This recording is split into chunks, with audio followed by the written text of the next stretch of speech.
are deep asleep, and he watches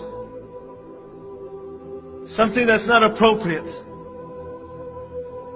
All of a sudden, a door opens and his daughter comes out, and she just barely learned how to talk. She looked at her father. Her father tried to rush to the TV and the remote to turn off. And she said, "Shame on you, Father. Shame on you." And then she went back into her room.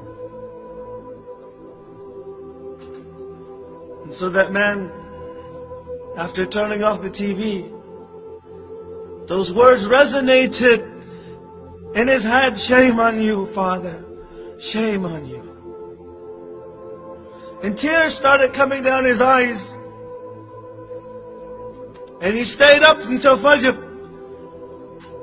crying. Then he went to the masjid and he prayed with the congregation, and he was crying so profusely. Some of the brothers who had not seen him that Fajr prayer, they said, "Are you okay, brother?" He said, "I'm okay." One of his close friends came to him.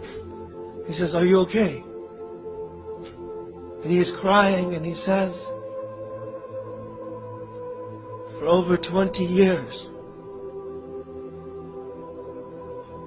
for 20 years, this was my first sujood for Allah subhanahu wa ta'ala.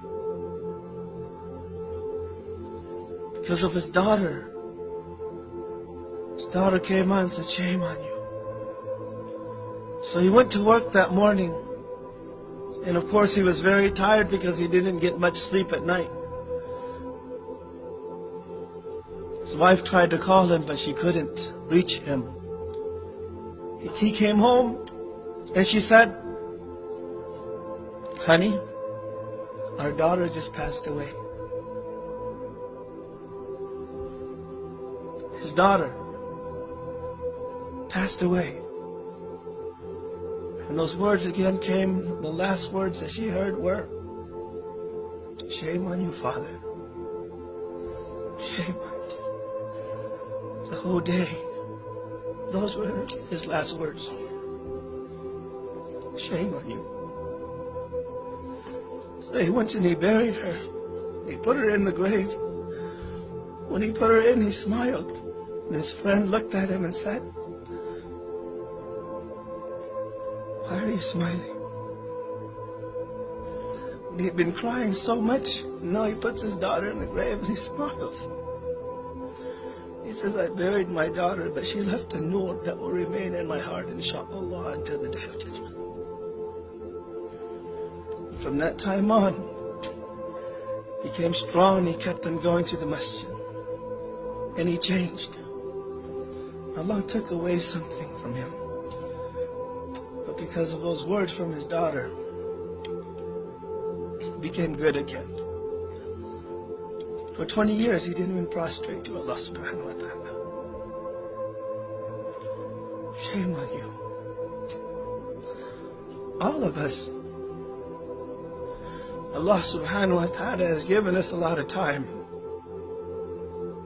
to change, to improve ourselves. It's enough. We've been disobeying Allah subhanahu wa ta'ala for a very long time.